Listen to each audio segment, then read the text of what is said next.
سلامونه باران پلس ته ښه راغلاست. زه غلام رحمان احمدي یم او تاسو د باران میلمه خپرونه ګورئ.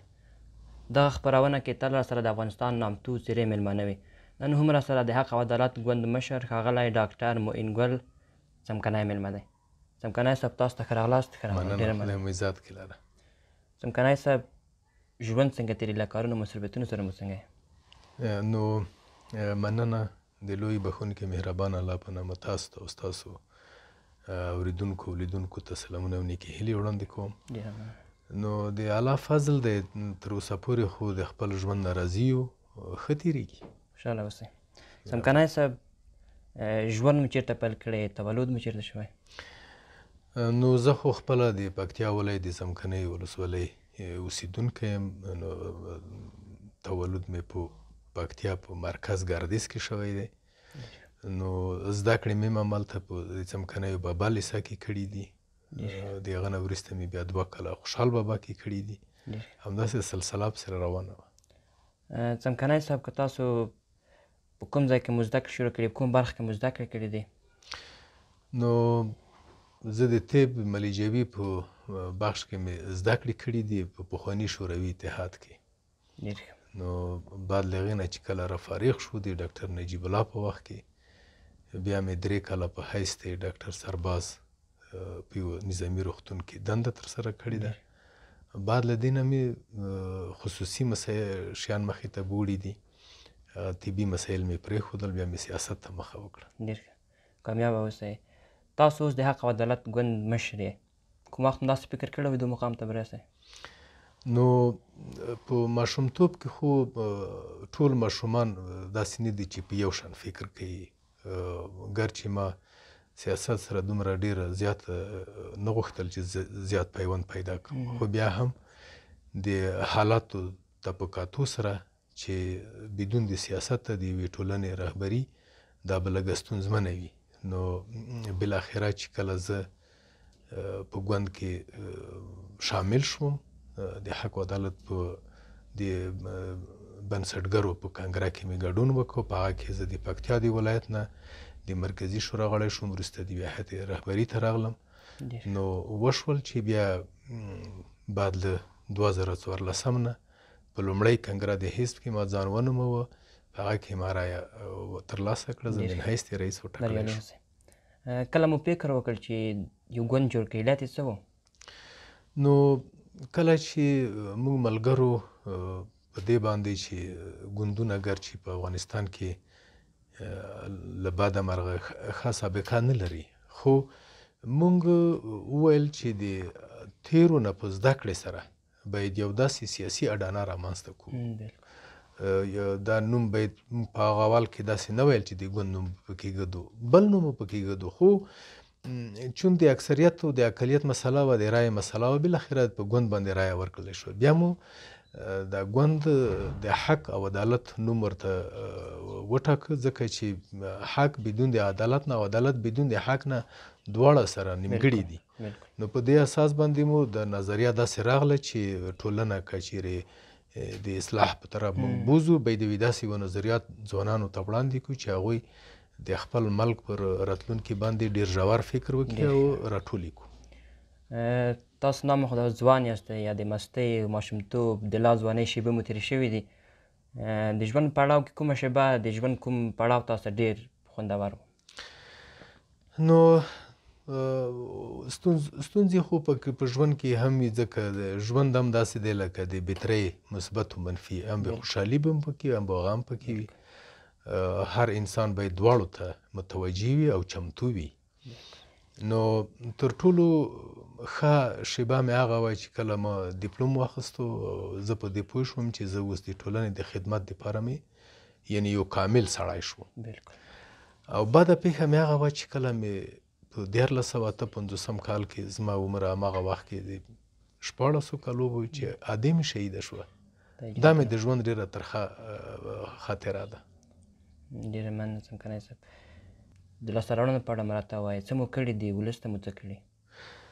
نو دا به بیا ولس وارزوي، ځکه ما چې څومره د ولس سره خپلې سیاسي اړیکو ته پراختیا ورکړې ده، د په خاطر چې دا ملک هم حد اقل یو چاته د چې څه تا زده کړي وي هغه ور وښیي په نیک شکل یې ور وښیي په ښه ډول یې ور وښیي.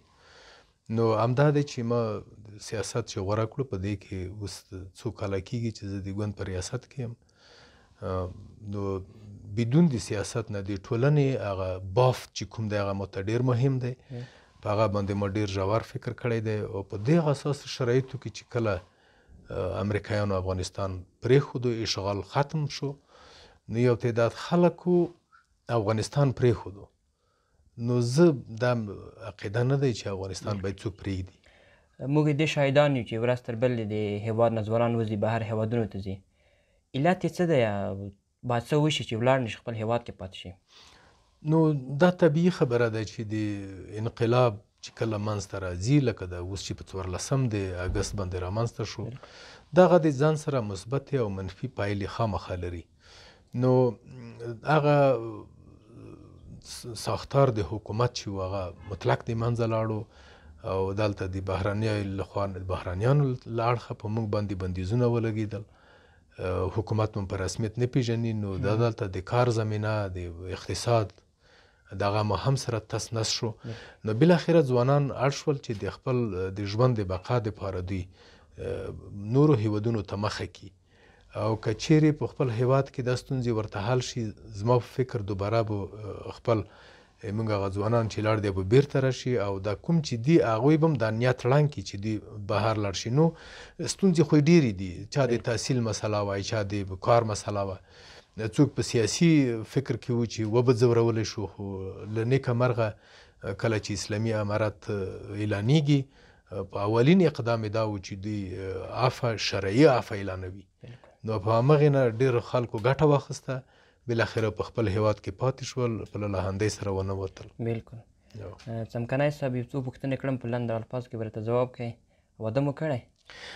د خدای فضل دی واده مې کړی دی. مینه مو کړې؟ نو بدون د مینې نه خو انسان نیمګړی وي. د مینه باید تعریف ولري. مینه د څه شي سره؟ نو دلته خو ډېر اړخونه دي. زه په خپل دین په خپل فرهنګ کې زه خاصه مینه لرم او د نوره مینې چې د کومې د ځوانانو ورته ډېر نظر وي کیدای شي په خپل وخت کې په یو شکل راغلی په یو شکل بیرته تېره شوي وي. په ژوند کې څوک ډېر درته ګران دي؟ نو که فکر وشي هر هغه څوک چې د تا سره ښه مناسبات ولري هغه سړي ته زیات ګران وي. نو په هغه اول قدم کې خپل فامیل دی خپله کورنۍ ده ځکه د هغه سره ته ژوند لري. نو اولاد خو د زړه نه اخیستل شوی دی.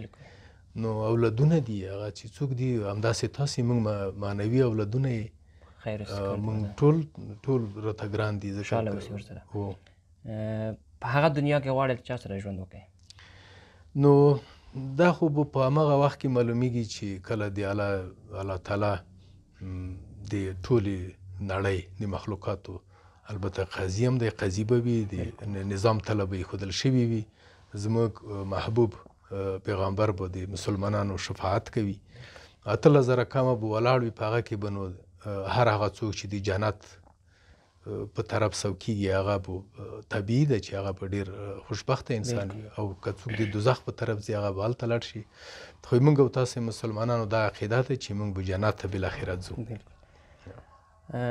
ژوند ډېر اوږد سفر دی. داسې کومه خاطره لرئ چې داسې کوم کار هم کړی چې اوس ورباندې پښیمانه وئ په هغه کار باندې؟ نو ولې نه؟ انسان د هره ورځ چې د ژوند خپله داسې دی لکه یو سریال چې ګوري. نو په دغه سریال کې منفي رول هم راځي مثبت رول هم راځي په ژوند کې. زه په خپله داسې فکر کوم چې هغه درسونه چې ما نه پاتې دي په کوم وخت کې ما ورته لاسرسی نه دی کړی زه اوس ډېر پښیمان یم. ما باید کړي وای. علاوه د دې نه بعضې وخت به ما وضعیت سم نه و درک کړی ما چا سره مو مناقشه وکړه او وروسته بیا ډېر پښیمان وم.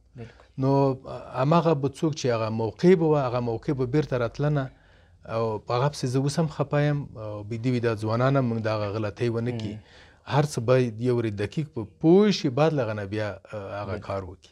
څمکنی صاحب تاسو نن په دې مقام کې یاستئ حتما په ژوند کې هڅ کې ټیټ شته. د ژوند یوه خاطره مو راته ووایه. کومه خاطره؟ کوم رقم خاطره؟ ښه خاطره؟